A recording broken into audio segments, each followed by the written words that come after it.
all, thanks for having us. Firstly, we'll be talking about our previous hackathon experiences, and then our company called Yeklabs, and what we are doing right now, and what we did during earthquake. We've developed two different platforms. One of them is not related to blockchain technology, but other one is, and we'll be mentioning about it. First of all, we, as a university community at Istanbul Medipol University, last year attended the Avalanche Hackathon and developed an NFT-based game and got second out of 21 teams. And then we decided to attend the Turkish Ministry of Industry and Technologies Hackathon and developed a supply chain management portal using IoT and got first out of 41 teams there. And then lastly, we attended the Akbank and Avalanche Hackathon and developed a crowdfunding platform focusing on social impact. So during these hackathons, we decided to establish a company called Yeklabs, and we are providing a blockchain-based product since last summer. We are providing a blockchain-based services and platforms here, but nowadays we are dealing with a crypto payment infrastructure, digital wallet, using the newly announced ERC 4337 standards. So, as I said, we'll be talking about WEB3 project firstly. This is not related to blockchain tech, but after that we'll be talking about the blockchain related project. So here, Vusal will mention about the WEB3 project, which has many filtering functionalities if we compare with the other platforms, existing platforms. Hello everybody, I'm Vusal. To keep it short, I'm a senior computer engineering student at Istanbul Medical University as well. We co-founded actually Yeklabs together, and even though like the WEB3 project, that's kind of like the individual and personal project we have actually created, it's not like the directly related with the Web3 ecosystem. It's very important to also keep in mind that we are personally the parts of the ecosystem as well. So, as well as including that we are already the part of the ecosystem, we can also like consider the application as well, I'm guessing. So, if you can actually skip to the next slide. So, like since the earthquake actually has happened and hit the Turkey, there were too many actual psychological stress, and like the people in need were actually like increasing every day by like dozens of thousands. So what we decided to do is we had to help the people at some point. Either we were supposed to go to the place like on the ground and help the people personally, but on the other side, I wasn't actually not really welcome there for some the legal issues. So we decided with my friend to create an application to gather requests of the people who got hit by the earthquake. So they can, for example, just request their needs, such as the food, the anything that they will have to wear, or any personal the needs they can actually request from the people, and also the individuals and the NGOs are being informed from this platform while being visualized on the dynamic map, so they can find the places where to help and with what exactly to help.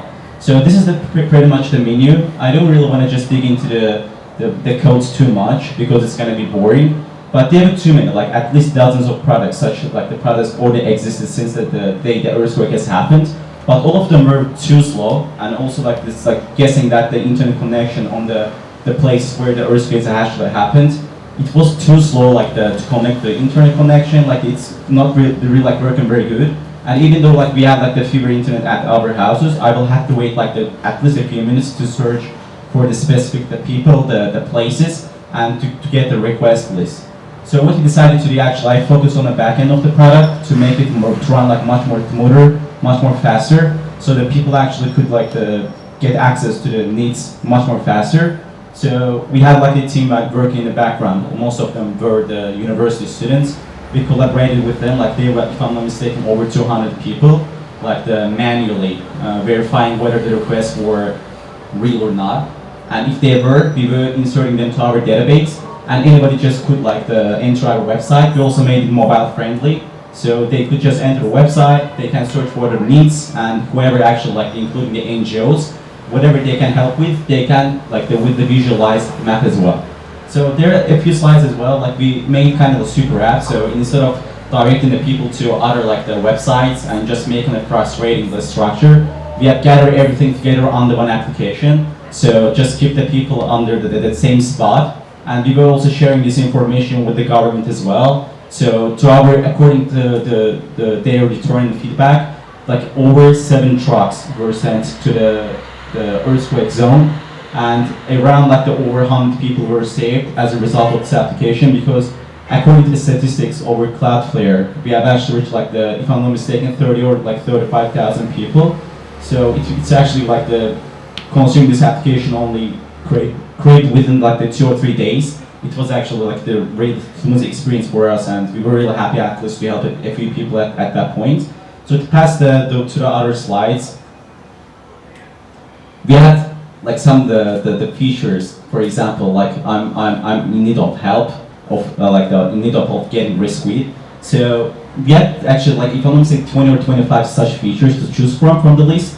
We inserted them one by one according to the feedback of our team. So instead of like as well as the address, for example. So you are, let's say, in the zone, you need help, you don't exactly know what the address is. So we integrated the Google's AI system at that point. So whenever you even like to write the partial form of the address, that auto-completes the complete address, gives the latitude, longitude, so we can actually visualize on the dynamic map as well, and include a not section. So if for example, the selections or needs are not really listed in the website, they can just write them manually and insert it to the database. So I'm mostly focused on actually, again, to coming to the main point, on working on the database to run it smoother and faster. So even like in the note section, if there's a word existing in a database or in one of the notes, if such a word exists, it retrieves all the inserted queries to the user, so that we are not missing any point at that point. And if you can skip a few slides as well. So these are all the lists that you can find. Yeah, you can actually see the next one as well.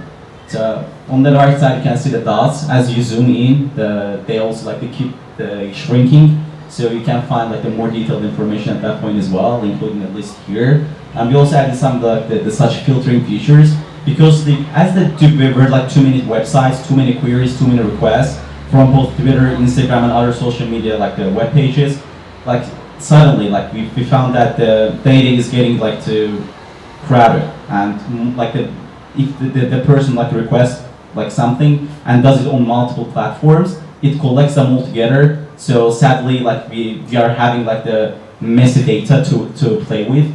So we've added like the filtering features, which all of them are working under a second to retrieve like thousands of data and visualize them on the map. So yeah, that's all probably on my side. If you can skip to the last part, by the way, like there are also people like angels and people who are not in need of like the help, but they would like the help personally. So they could also like add their option here, like in which kind of service they can provide the people with.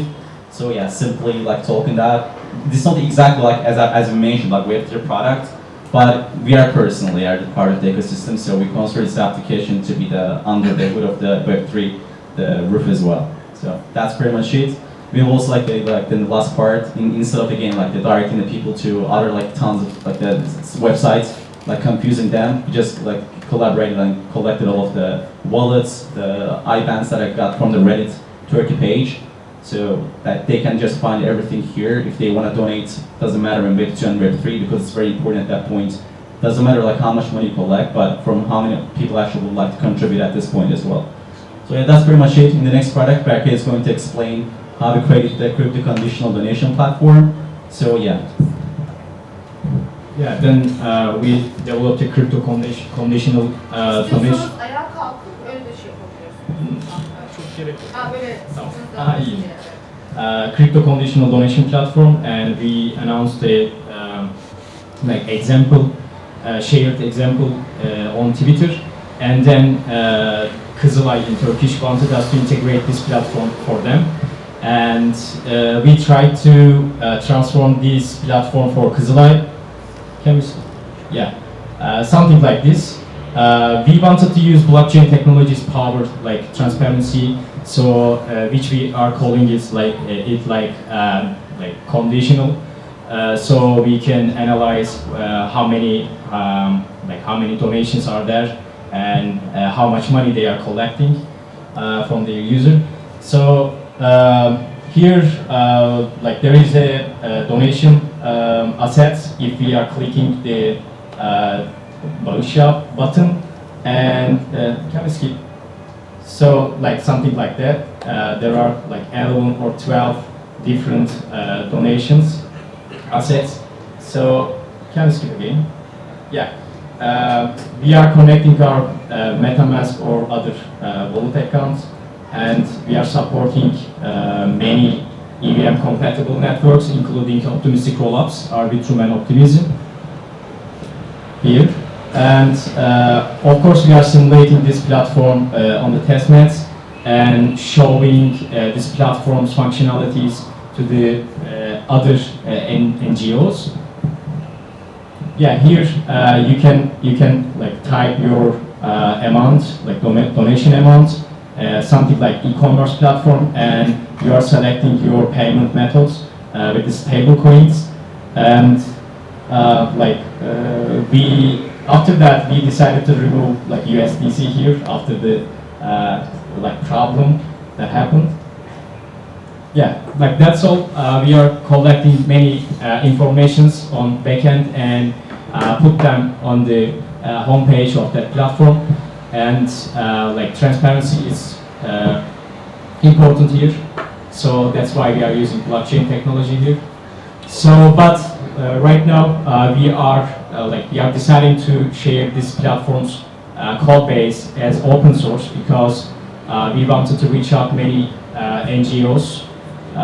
So we wanted to increase our speed here. So thank you. That's all.